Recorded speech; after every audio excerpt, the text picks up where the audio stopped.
Entonces aquí tenemos la taxonomía y básicamente, ¿qué es lo que nos va a decir la norma?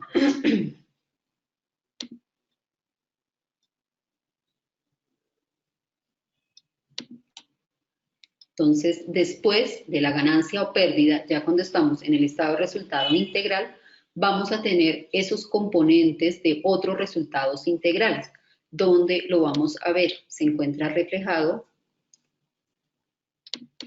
aquí en este punto, donde estoy señalando otro resultado integral neto de impuestos, ganancias o pérdidas actuariales por planes de beneficios definidos, en cuyo caso la compañía, por elección de política contable, lo va a presentar en otro resultado integral. ¿Listo? Entonces, esto sería teniendo en cuenta lo que nos dice la norma frente a esa elección de política contable, cómo debemos presentarlo dentro de nuestro estado de resultado integral, después de la ganancia o pérdida. Si a diferencia de lo que nos dice la elección de política contable, lo vamos a llevar a resultados, pues lo vamos a colocar ahí dentro de esos gastos por beneficios a empleados. Otro punto que debemos tener en cuenta en este plan de beneficios definidos es la inclusión de beneficios consolidados y no consolidados.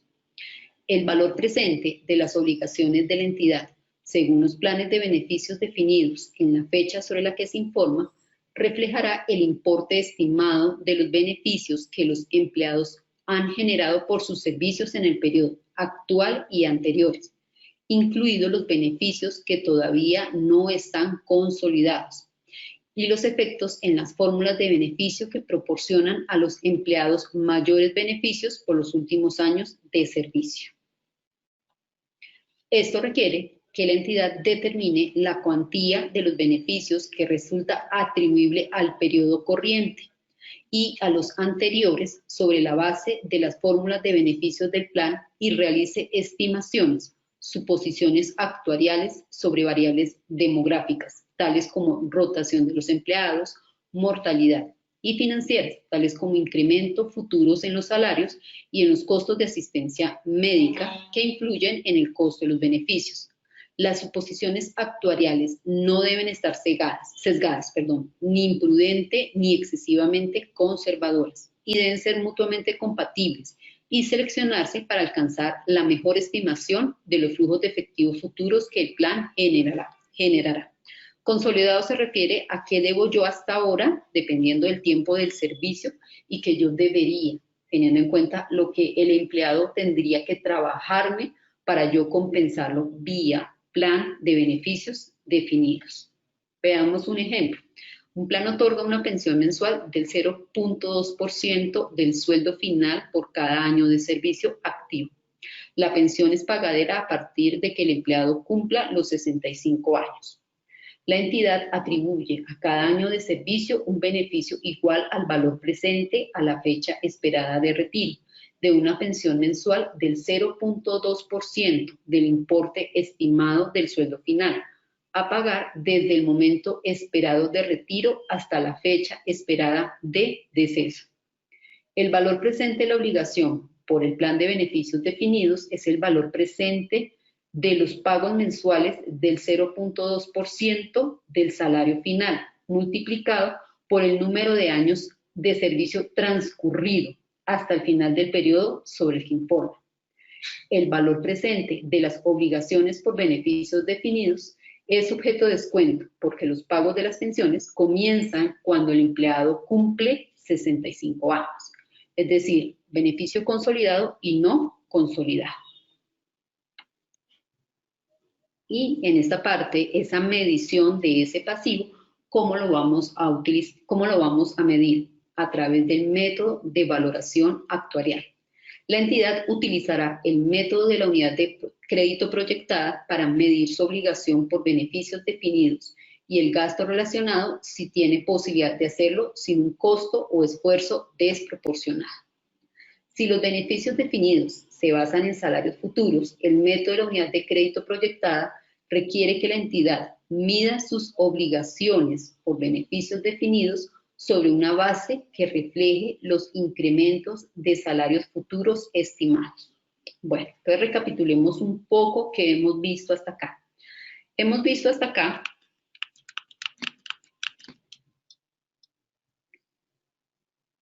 vamos a hacer un pequeño resumen en nuestra hoja de trabajo.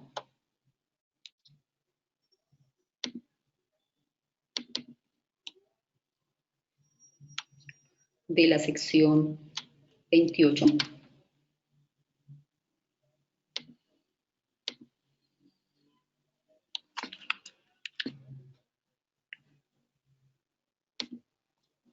Entonces, recapitulemos un poco, porque son muchos temas que estamos analizando en esta sección.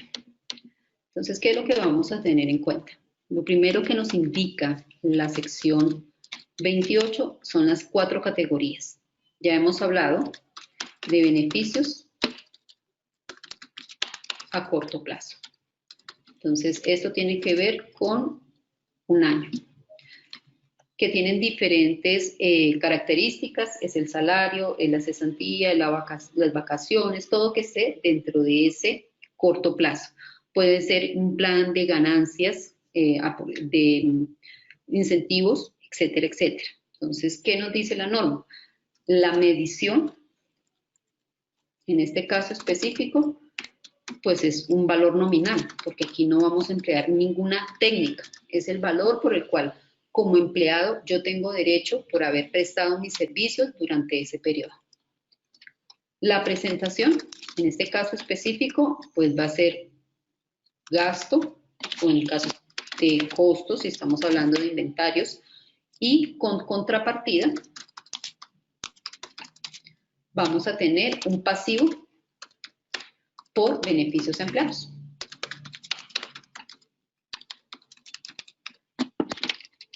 El siguiente beneficio son los beneficios a largo plazo.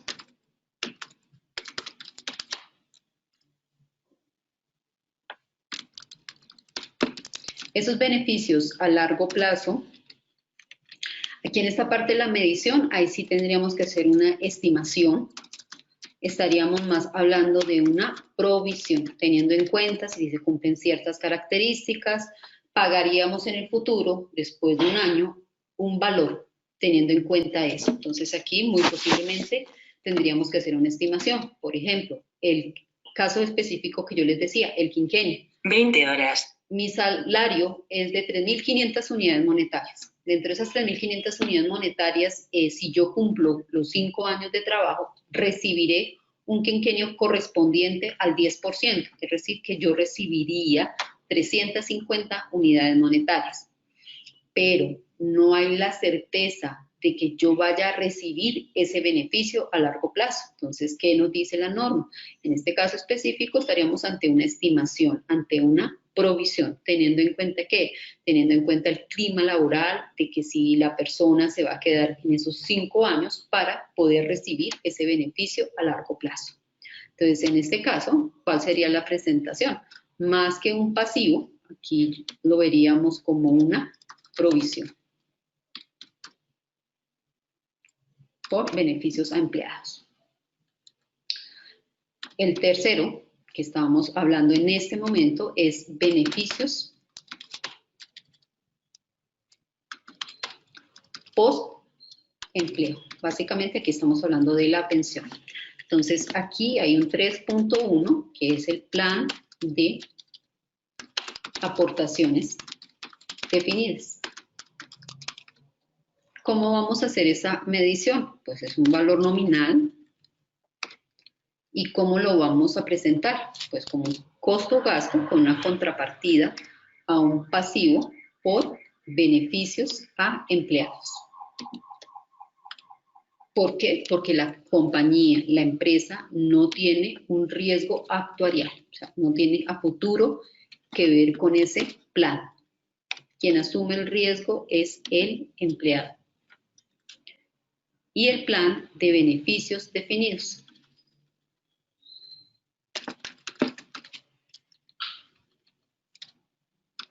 que hemos visto hasta ahora, que aquí la medición vamos a utilizar el método de valoración actuarial.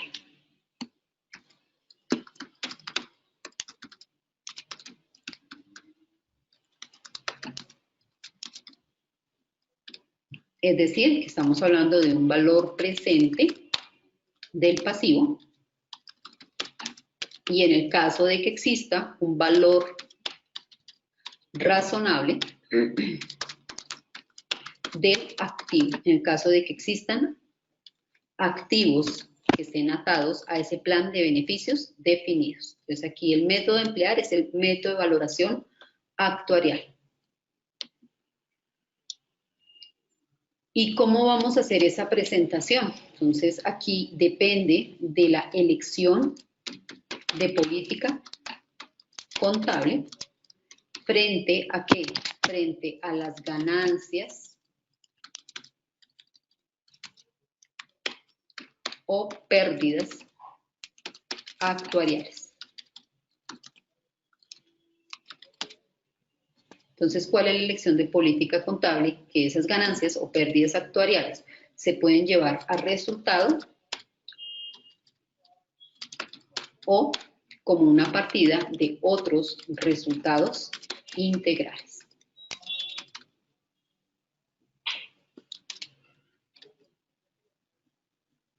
Y vamos a ver, o lo que vimos en la presentación, es cómo se debe medir ese pasivo por plan de beneficios definidos. También que hemos visto que debemos presentarlo neto, el activo del pasivo.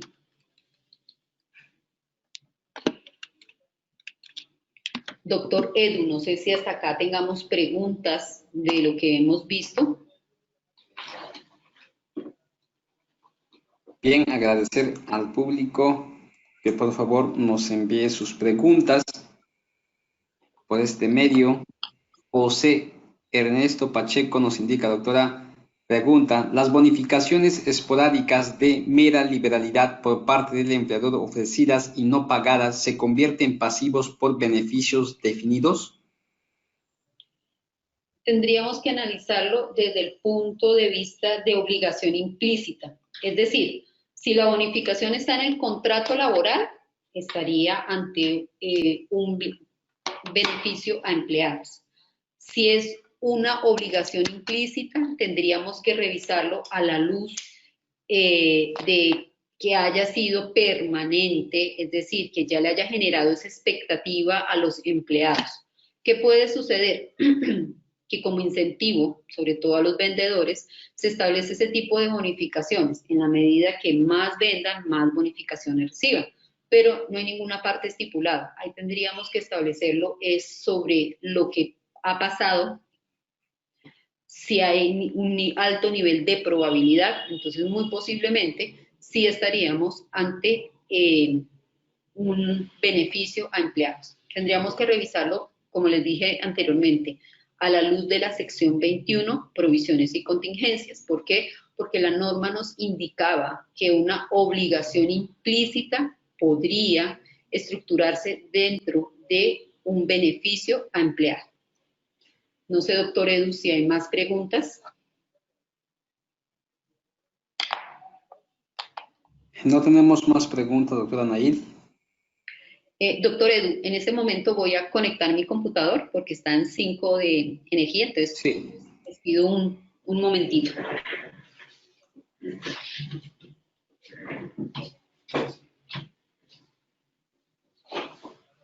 Bien, tenemos la presencia de la doctora Nair. Por favor, realicen sus preguntas vía chat, vía micrófono. El material de esta presentación ya se encuentra en la sala virtual. Tenemos ahí el material sección 28. El material del día de ayer, también la sección 27, se encuentra en la pestaña documentos de la sala virtual. También he subido las 2 sesiones del próximo lunes y martes que viene. Bien, continuamos, doctora Nail. Claro que sí, doctor Edu. Mil gracias por la espera. ¿Qué debemos tener en cuenta también en este método de valoración actuarial?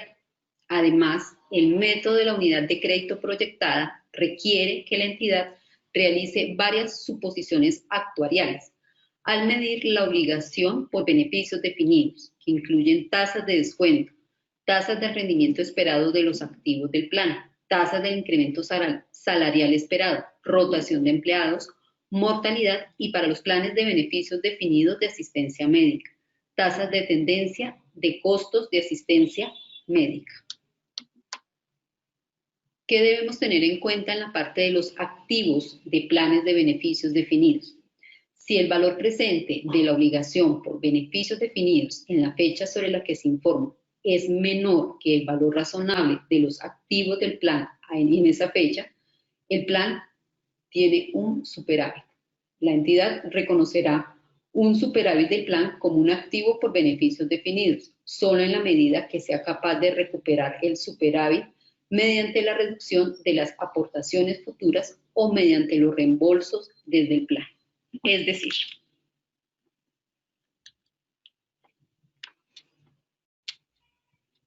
tenemos una propiedad de inversión. Esa propiedad de inversión es un activo del plan de beneficios definidos.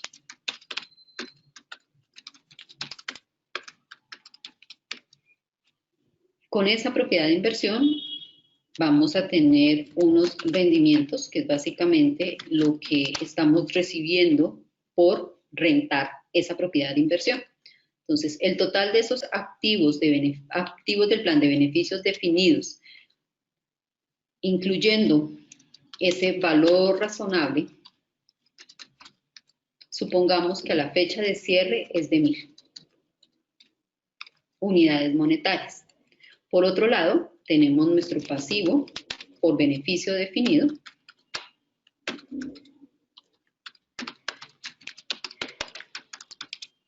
incluyendo las actualizaciones, incluyendo ese valor presente. Y supongamos que eso nos da 950. ¿Qué es lo que nos está diciendo la norma? Nos está diciendo, debemos presentar en el estado de situación financiera un superávit. ¿De cuánto? De la diferencia entre esos activos y esos pasivos. Vamos a indicar en notas a los estados financieros que a hoy, en el momento de la presentación de los estados financieros, la compañía cuenta con ese superávit.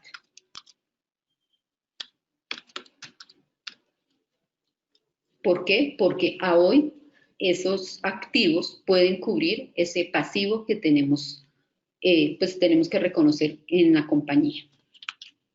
A eso se refiere. Y pues obviamente tenemos que tener en cuenta esa capacidad de la empresa para subsanar ese pasivo pensional. Al 31 de diciembre del 2000X1, el plan de beneficios definidos de la entidad tiene las siguientes características. Entonces tenemos el valor presente de la obligación, 1000, valor razonable de los activos del plan, 1200. Por lo tanto, tenemos unos activos excedentes del plan de 200. Al 31 de diciembre del 2000X1, el valor presente de los reembolsos futuros y las reducciones sobre las aportaciones futuras con que la cuenta la entidad es de 200.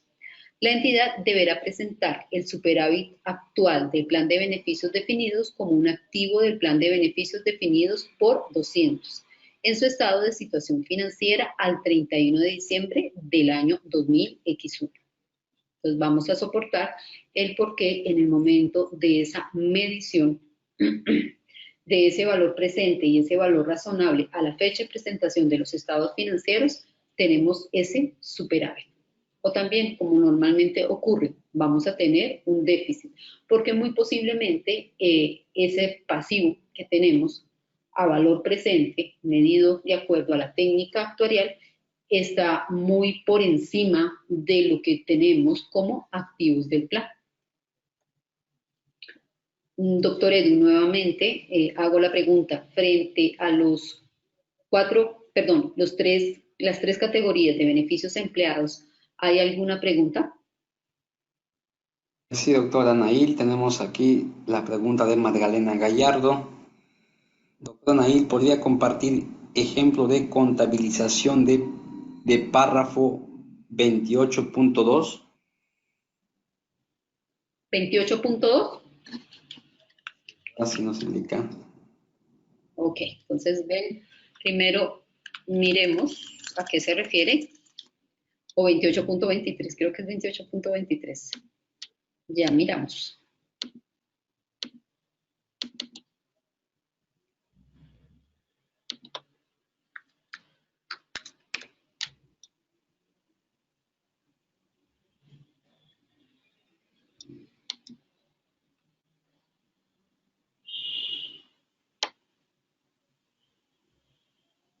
Esta parte, discúlpame, son los beneficios, la parte que está en pantalla, 28.2.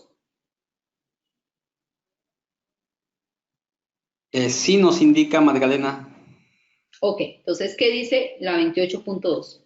Los beneficios al empleado también incluyen las transacciones con pagos basados en acciones, por medio de la cual reciben instrumentos de patrimonio, tales como acciones u opciones sobre acciones, o efectivo u otros activos de la entidad, por importes que se basan en el precio de las acciones de la entidad u otros instrumentos de patrimonio de esta. La entidad aplicará la sección 26 en contabilidad de transacciones con pagos basados en acciones. Básicamente, ¿qué es lo que nos está diciendo acá? Si dentro del contrato laboral, el contrato que media con el empleado, nosotros le vamos a pagar mediante acciones, de pronto por ser un ejecutivo, de un alto ejecutivo de la empresa, le vamos a pagar a través de acciones, a través de instrumentos de acciones, lo que dice la norma es, no lo vamos a contabilizar de acuerdo a la sección 28, lo vamos a reconocer de acuerdo a la sección 26.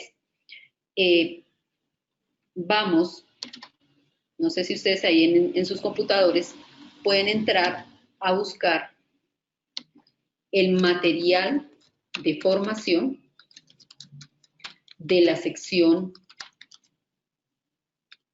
26.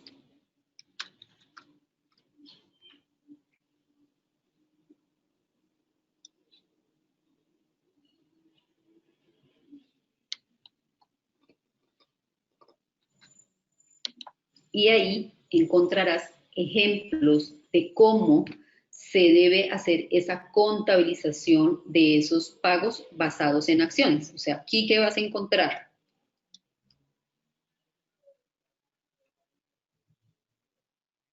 Vas a encontrar la sección 26 y en cada párrafo de la sección 26 vas a encontrar ejemplos y vas a encontrar ejercicios. ¿Qué es lo que nos dice este material de formación? Este material de formación nos habla que la parte de negrilla, lo que está sombreado, es la sección 26. Entonces nos habla de la sección 20, el párrafo 26.1 nos habla de cuál es o cómo se determina la contabilidad para aquellas transacciones con pagos basados en acciones. Es decir, al empleado le van a pagar con acciones, con instrumentos de patrimonio. ¿Cómo debemos contabilizarlo? Pues nos vamos a la 26, a la sección 26. Entonces aquí vamos a encontrar unas notas, ellos hacen como una aclaración y vamos encontrando ejemplos. Entonces aquí ya encontramos un primer ejemplo. La entidad A, como parte de sus actividades ordinarias, contrató a una consultora local de relaciones públicas para que asesore en una nueva campaña de mercadotecnia. Como pago por los servicios, la consultora aceptó acciones ordinarias de la entidad A. Ese pago no se puede enmarcar dentro de lo que estamos viendo de la sección 28. Tendríamos que tener en cuenta lo que nos dice la sección 26, pagos basados en acciones. Entonces aquí lo que nos va a decir es, la entidad A paga los servicios con acciones en lugar de efectivo. Contabiliza esa transacción con pagos basados en acciones que se liquiden con instrumentos de patrimonio de acuerdo con la sección 26. Y ahí vas a encontrar muchos ejemplos de cómo se debe hacer esa contabilización. También habla de incentivos que están fuera del alcance de la sección 26. Entonces aquí vas a ver cómo es ese reconocimiento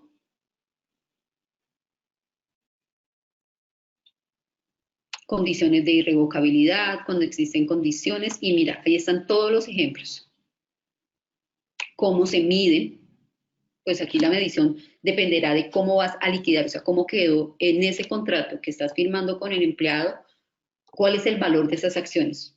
¿Cómo vamos a determinar ese valor de acciones para determinar cuánto es el valor que se pagaría por ese servicio que está prestando?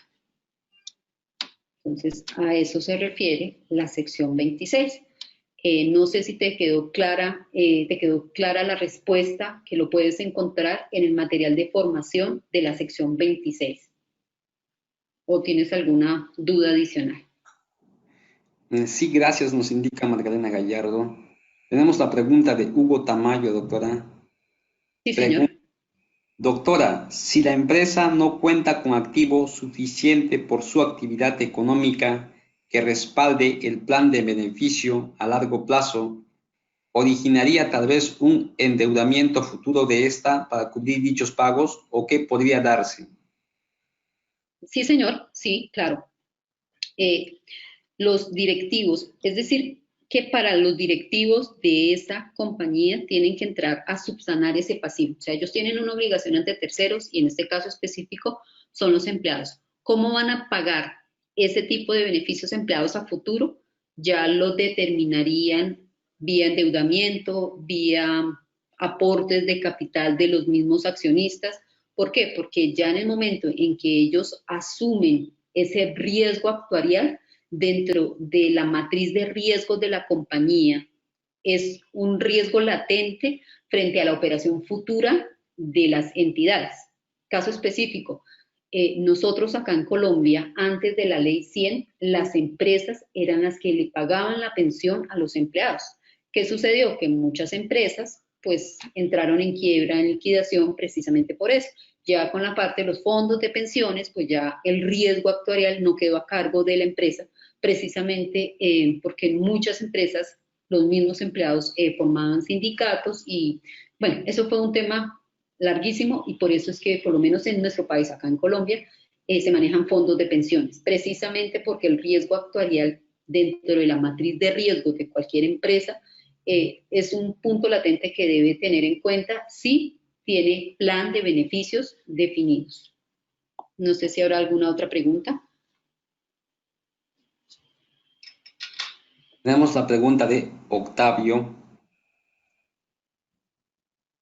Doctora Ruiz, ¿la dotación de la ropa de trabajo al personal en una entidad de producción se considera como beneficio de empleados? No, señor. Eso es un gasto normalito de personal. ¿Qué es un beneficio empleado? Un beneficio empleado es que yo como empleada de la compañía pueda disfrutar.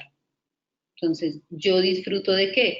Yo disfruto, puede ser que me den un apartamento, me pueden estar dando un vehículo, me pueden estar dando mi salario, me pueden estar dando una bonificación, me pueden estar pagando mi pensión al finalizar mi contrato laboral. Pero la dotación no, porque es que la dotación es para el uso de la compañía, es decir, de acuerdo a la reglamentación laboral de cada país, puede ser que incluso sea obligatorio pagar esa dotación. ¿Para qué? Para que él pueda prestar sus servicios. Entonces, en ese caso específico, ese es un gasto normalito de personal, no es un beneficio a empleados.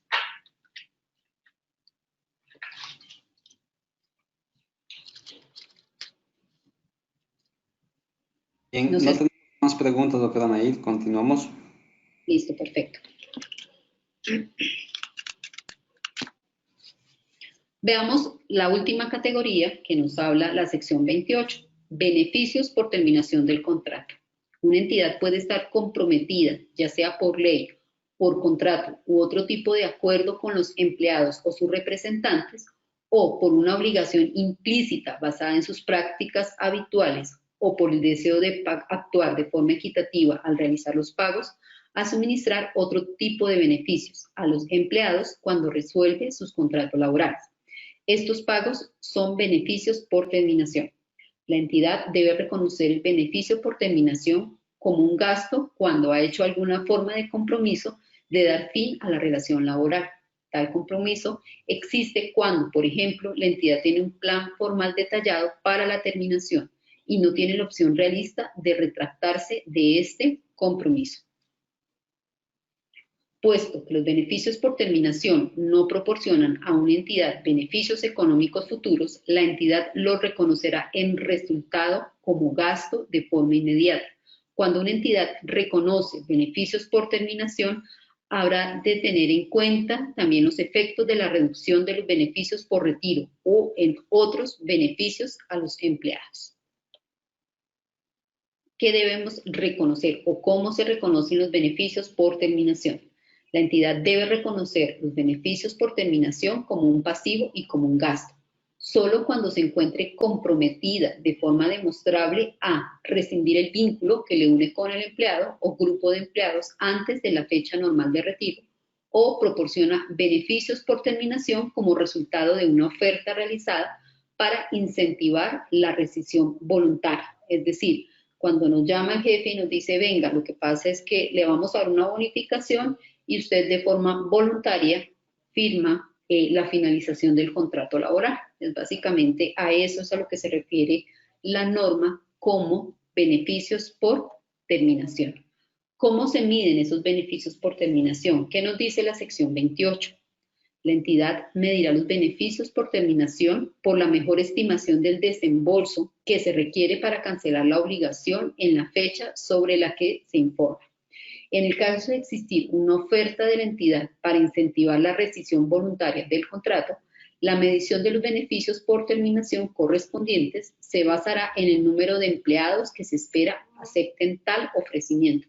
Es decir, cuando estamos ante de pronto una reestructuración, vamos a cerrar una de las sedes en una de las ciudades diferente a donde nosotros operamos, porque definitivamente el mercado no funcionó, entonces la gerencia toma la decisión de empezar a analizar cuánto sería pagar esos beneficios por terminación de esos empleados. Entonces ahí tendríamos que empezar a establecer como una provisión. ¿Por qué? Porque para el año siguiente, una vez se ha tomado esa decisión, ya no podemos retractarnos y tenemos que incurrir en ese pasivo.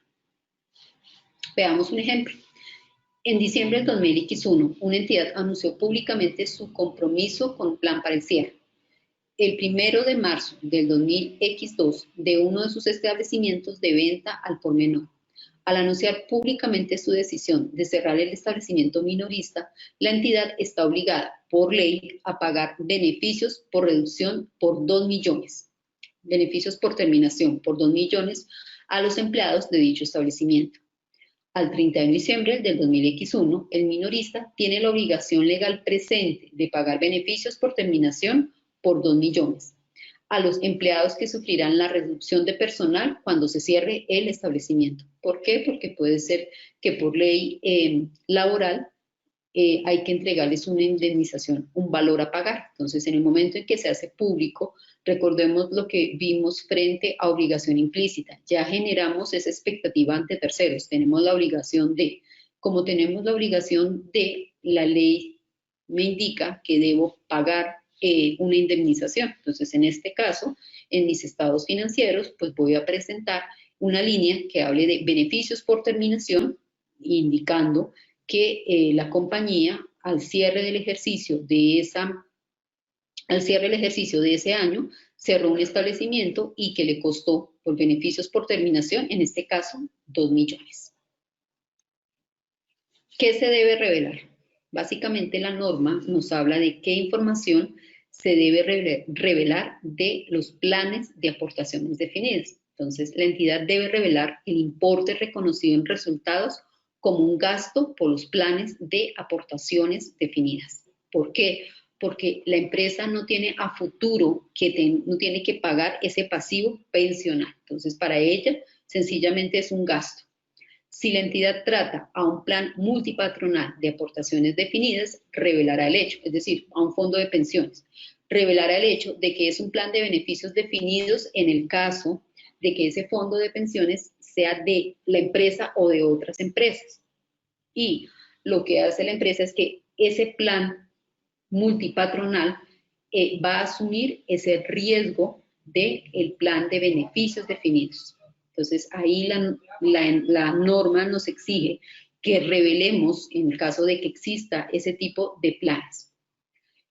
Razón por la que se contabiliza como un plan de aportaciones definidas, junto con cualquier información disponible sobre el superávit o el déficit del plan y las implicaciones si las hubiere para la entidad. Es decir, la compañía A tiene con la compañía B un plan multipatronal, es decir, la compañía A no tiene el riesgo. ¿Por qué? Porque el riesgo se lo ha trasladado a ese plan multipatronal. Ya en la parte de ese plan multipatronal, muy posiblemente ellos deben tener unos activos de ese plan de beneficios, porque ellos sí lo manejarían como un plan de beneficios, a diferencia de la entidad A o la entidad B, porque para ellos es sencillamente un plan de aportaciones definidas. Y eso hay que revelarlo en notas a los estados financieros. Para cada categoría de otros beneficios a largo plazo que una entidad proporcione a sus empleados, la entidad revelará la naturaleza de los beneficios, el importe de su obligación y el nivel de financiación en la fecha sobre la que se informa. ¿Por qué? Porque si nosotros tenemos 100 empleados, que es una empresa grande, y les vamos a pagar un quinquenio, o sea, es decir, sabemos que la empresa, el nivel de que los empleados se queden es de siempre, porque tenemos muy buenos beneficios, obviamente ese quinquenio que debemos reconocer implica una financiación. Entonces, a eso se refiere la información a revelar. Para cada categoría de beneficios por terminación que una entidad proporcione a sus empleados, la entidad revelará la naturaleza del beneficio, su política contable, el importe de su obligación y el nivel de financiación en la fecha sobre la que se informa.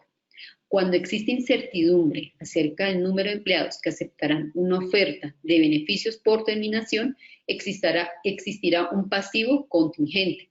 Si no existe esa incertidumbre, si no ya tenemos la certeza, pues entonces estaríamos ante una provisión. Aquí vamos a hacer esa medición de pasivo, provisión o pasivo contingente de acuerdo con la sección 21, teniendo en cuenta que ese nivel de probabilidad. Doctor Edu, nuevamente hay preguntas por parte de los participantes acerca de este tema. No tenemos preguntas, doctora Nail, en chat, pero si tienen alguna pregunta, por favor, este es el momento para que lo puedan realizar.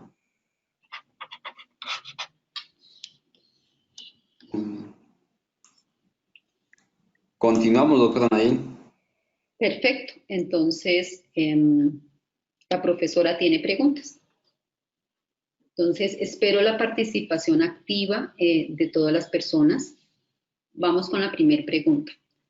Los beneficios a los empleados comprenden todos los tipos de contraprestaciones que la entidad proporciona a los trabajadores, incluidos administradores y gerentes a cambio de sus servicios.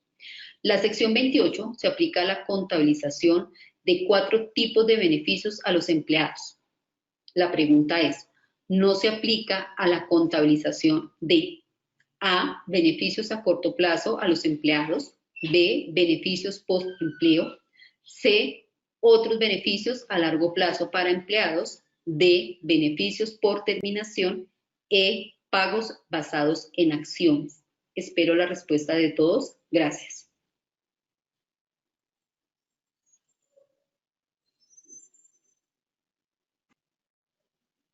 Magdalena Gallardo nos indica la E, Hugo Tamayo la E, Marta Coca la E,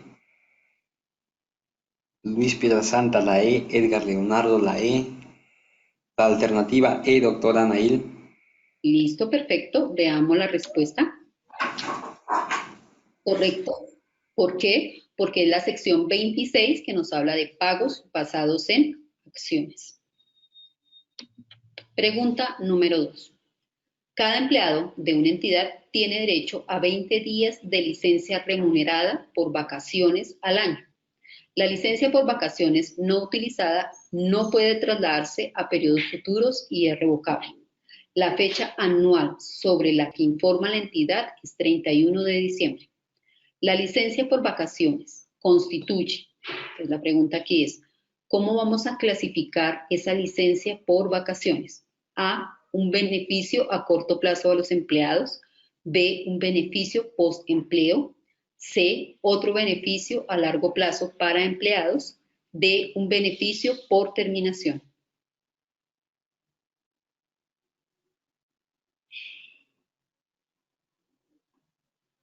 Magdalena Gallardo nos indica la A, Marta Coca la A, José Mosquera la A, Hugo Tamayo la A, Edgar Leonardo la A, Fátima la A, Aura Contreras la A, Luis Piedrasanta la A, Elizabeth Cortés, alternativa A, Luisa Genoveva, la alternativa A, Octavio Heredia, la alternativa A. Opción A, doctora Nail. Listo, perfecto. Veamos la respuesta. Entonces, en este caso específico, la licencia por vacaciones constituye A, un beneficio a corto plazo a los empleados. Pregunta número 3.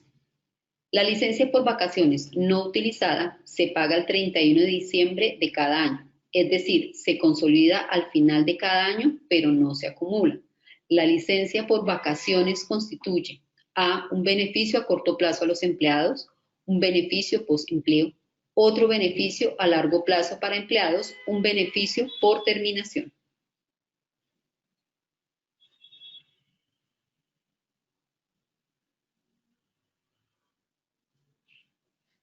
Marta Coca nos indica la alternativa A. Edgar Leonardo, la alternativa A. Hugo Tamayo, la A. Magdalena a la A. Fátima, la A. Octavio, la alternativa A. Luisa Genoveva, la A. Isabel, la alternativa A. Aura, la alternativa A. Emilia Julia, la alternativa A. Ok, veamos la respuesta. Perfecto. Entonces, la licencia por vacaciones constituye un beneficio a corto plazo a los empleados. Veamos la pregunta número 4. Una entidad anunció públicamente su compromiso con un plan de rescisión voluntaria. La entidad tiene la obligación de pagar a los empleados que elijan la rescisión voluntaria un pago único igual al doble de su salario bruto anual. La obligación de pagar a los empleados que elijan la rescisión voluntaria constituye A, un beneficio a corto plazo a los empleados, B, un beneficio post-empleo, C, otro beneficio a largo plazo para empleados, D, un beneficio por terminación.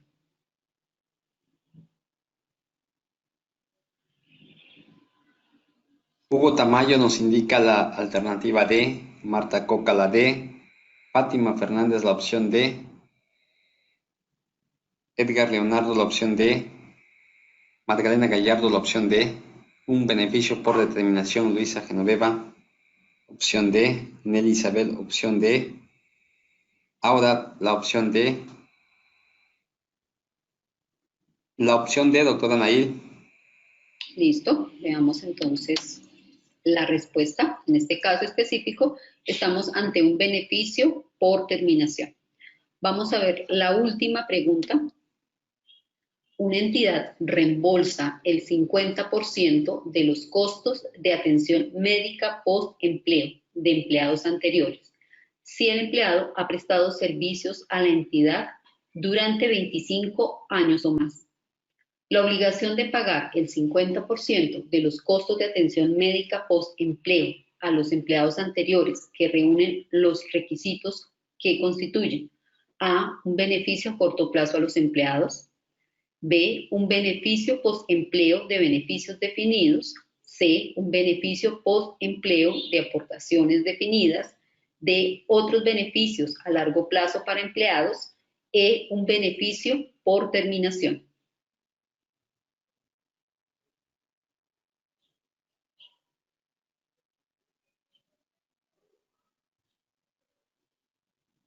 Adelante, a la espera de sus respuestas. Hugo Tamayo nos indica la alternativa B. Luis Piedrasanta, la alternativa B. José Mosquera, la alternativa B. Edgar Leonardo, la alternativa B.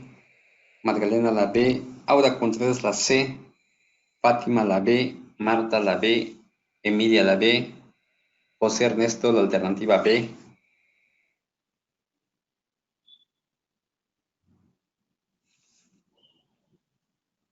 La alternativa B, doctora Nail. Listo, veamos la respuesta. En efecto, tenemos que este es un beneficio postempleo de beneficios definidos. No sé, doctor Edu, si para cerrar nuevamente habrá preguntas por parte de los asistentes para cerrar esta sección 28, perdón. Bien, si tuvieran preguntas, por favor, este es el momento para que lo puedan realizar. Pueden hacer sus preguntas vía chat como también vía micrófono.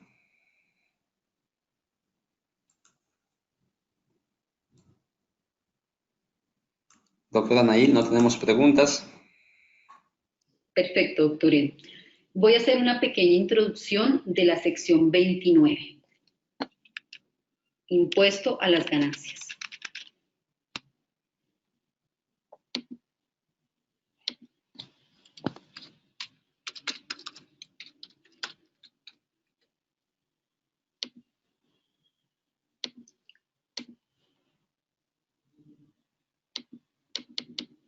Bueno, entonces, ¿qué nos habla la sección 29? La sección 29 básicamente trata de cómo debemos reconocer el impuesto a las ganancias. Es decir, aquí estamos hablando del impuesto de renta, en el caso de Colombia, que deben pagar las empresas. ¿A qué se refiere con ganancias? Se refiere a ese impuesto que grava la utilidad, la renta de las empresas. Entonces aquí puede ser que en la jurisdicción correspondiente de cada país existan otro tipo de impuestos, pero a nivel internacional el IASB considera el más importante ese impuesto a las ganancias. Si hay un impuesto de IVA, un impuesto a las bolsas, un impuesto de industria y comercio, etcétera, cualquier otro tipo de impuestos están por fuera del alcance de la sección 29. ¿Por qué? Porque el impuesto a las ganancias, básicamente lo que nos dice la sección 29 es que trata de el reconocimiento contable de ese impuesto a las ganancias que debe pagar la empresa, la entidad, no solo por lo que recibe de su objeto social a nivel nacional, sino también de lo que puede recibir a nivel internacional, y es lo que debe pagar a la fecha de presentación de los estados financieros. Es decir, ese impuesto a las ganancias estaríamos hablando que tiene una parte corriente y una parte que sería diferida. ¿Por qué? Porque el impuesto a las ganancias corriente corresponde, de acuerdo a la normatividad tributaria de cada país, cuál es ese impuesto a las ganancias que tengo que pagar hoy a la fecha de presentación de los estados financieros por las ganancias del año presente. Entonces, en este caso, vamos a tener un pasivo por impuesto corriente, pero puede ser que no necesariamente haya tenido una ganancia, sino haya tenido una pérdida, y por lo tanto estaríamos ante un activo por impuesto corriente. ¿Por qué? Porque a futuro, si yo tengo la capacidad nuevamente de generar ganancias, podría compensar esas pérdidas. Entonces, aquí en esta parte corriente, la norma nos indica que debemos presentar en los estados financieros, ya sea ese pasivo por impuesto corriente o ese activo por impuesto corriente. Entonces, ¿qué sucede? Sucede que en la presentación de los estados financieros, nosotros hacemos la medición de ese pasivo por impuesto corriente de acuerdo a la normatividad tributaria vigente, de acuerdo con una tasa de impuestos establecida en el momento en que vamos a presentar ese impuesto de renta, ese impuesto a las ganancias. Entonces, de acuerdo a esa normatividad, vamos a tener en cuenta que debemos hacer una depuración fiscal, vamos a determinar si tenemos un pasivo o un activo por impuesto corriente. Aquí sencillamente la norma lo que nos dice es dentro de su estado de situación financiera, presente ese pasivo o presente ese activo que corresponde a ese impuesto a las ganancias que debe pagar hoy. Pero ¿qué sucede con el diferido? ¿A qué se refiere con esa parte diferida del impuesto a las ganancias? Entonces, lo que dice la norma es que se va a generar un impuesto a las ganancias diferido o un impuesto diferido porque la base fiscal y la base contable de los activos y pasivos de la entidad pueden ser diferentes. Eso hace que nos vaya a generar unas diferencias temporarias o unas diferencias permanentes.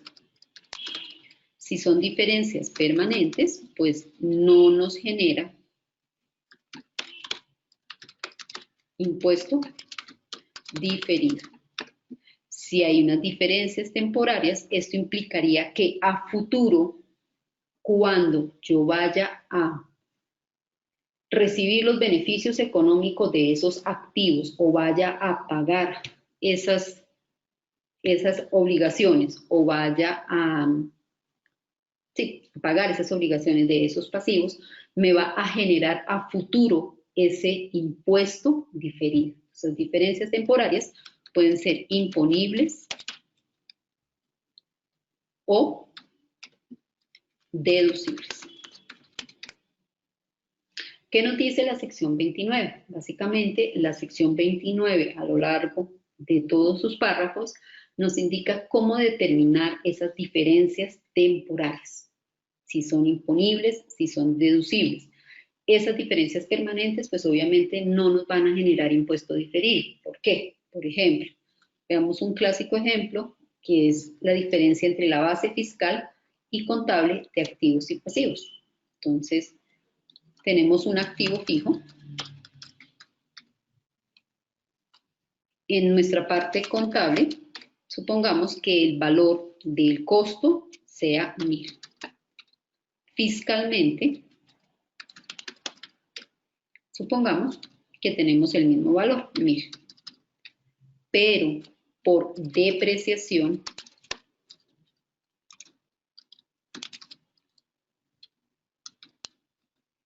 lo que voy a llevar como ese gasto por depreciación es de acuerdo a la vida útil económica. Entonces, yo voy a llevar durante el periodo una depreciación de 100 unidades monetarias. Pero fiscalmente me dice no, yo no le voy a permitir que usted utilice esa vida útil económica, yo determino que eso sea un tiempo lineal o sea a través de otro cálculo, por lo tanto, en ese cálculo extra contable, ya en la parte fiscal, nos da una depreciación de 80. Por lo tanto, cerramos estados financieros y para la presentación de nuestros estados financieros vamos a tener un activo de 900, reconocido de acuerdo con la sección 17 de la NIF para pymes, que nos indica cuáles son los componentes de ese costo de esa propiedad, planta y equipo, y cuál es ese método de depreciación que asignamos que a la fecha de cierre y presentación nos da 900. Pero ¿qué sucede? Fiscalmente, yo tengo que correrle otro tipo de depreciación y voy a tener una diferencia entre el reconocimiento de esa depreciación contable y esa depreciación fiscal. Por lo tanto, mi activo en la parte de presentación de estados financieros en mi base contable va a ser menor a lo que yo presento en mi declaración de renta, en el impuesto a la ganancia de 920. Entonces aquí estoy diciéndole a la entidad tributaria, mi activo fijo tiene un valor de 920. Como hay una diferencia entre esa base contable y esa base fiscal, eso nos va a generar una diferencia temporaria que a futuro nos puede implicar un mayor valor del impuesto corriente a pagar o un menor valor de ese impuesto a las ganancias. Entonces, a eso se refiere la parte del reconocimiento de ese impuesto diferido. Entonces, la sección 29 lo que nos va a ayudar es a mostrar gráficamente cómo vamos a hacer ese reconocimiento contable, cómo debemos reconocer ese impuesto a las ganancias, tanto en la parte corriente como en la parte diferida. Doctor Edu, no sé si hasta aquí tengamos preguntas. Sí, doctora Nail, tenemos la pregunta de José. José Mosquera, ¿cuál sería el tratamiento de impuestos diferidos relacionado con beneficio post-empleo? Ok. En este caso específico tendríamos que mirar cuál sería la base fiscal aceptada. ¿Por qué? Porque bueno, desde el punto de vista NIF, si la política contable es que ese beneficio post-empleo, de ese plan de beneficios definidos, esas variaciones de ese pasivo lo vas a llevar al patrimonio, tendríamos que mirar cuál es la base fiscal de ese pasivo, si ellos nos aceptan esa valoración de valor presente. Entonces aquí tendríamos que verlo frente a la normatividad tributaria del país. ¿Por qué? Porque como en el ejercicio fiscalmente a mí no me van a aceptar esa depreciación que yo calculé de acuerdo a la sección 17. Me dice no, de acuerdo a nuestra normatividad fiscal tenemos en este caso específico un porcentaje o tenemos unos años definidos y eso nos va a generar una diferencia temporal frente a ese pasivo que tiene que ver con el post-empleo, pasivo por beneficios definidos, tendríamos que revisar la normativa tributaria. Si ellos te aceptan que esa medición que te exige la sección 28 frente a ese pasivo, que en este caso sería un valor presente, teniendo en cuenta que si hay un activo atado a ese plan de beneficios definidos, lo tienes que llevar a valor razonable. Entonces ahí vamos a empezar a mirarlo frente a lo que la parte fiscal de acuerdo a la legislación del país, de la jurisdicción donde se encuentre, que determine ellos como base fiscal. No sé si tienen alguna otra pregunta.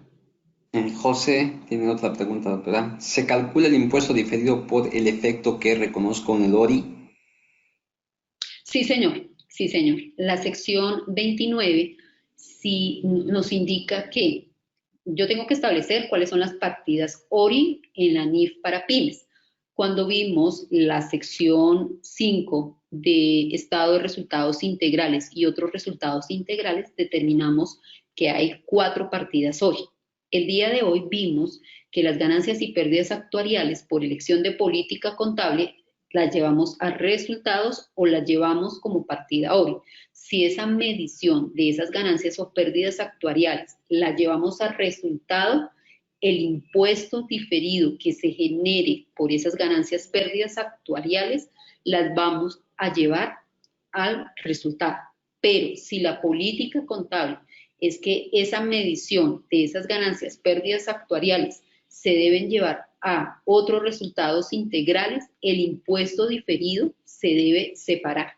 ¿Por qué? Porque tenemos una partida de ORI y por lo tanto el impuesto diferido se debe reconocer en la misma medida.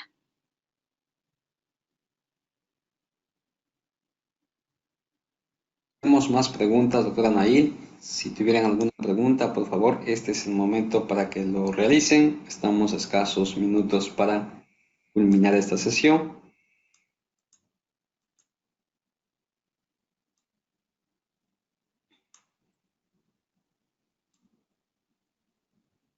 ¿Listo? ¿No hay más preguntas?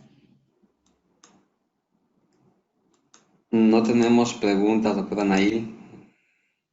Vamos a entonces entonces cerrar, doctora, esta sesión con sus palabras finales y sus últimas recomendaciones. Listo, doctor Edu. Antes de cerrar esta sección, la sección 28, el día de hoy, lo que te envié sobre el tiempo, nuestra hoja de trabajo NIF Pymes de la sección 27.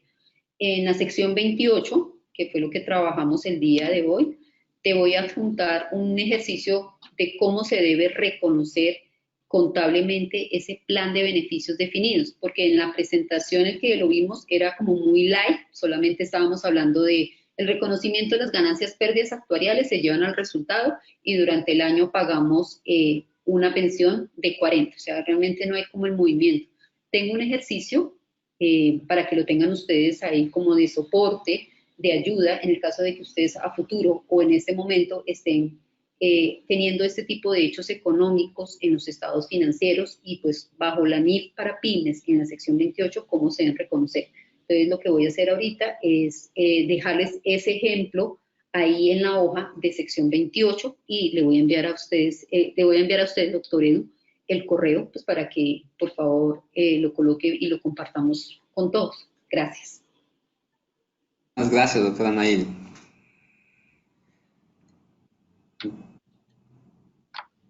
Que Bien, descansen, tengan muchas una gracias, excelente. doctora. Muy buenas noches.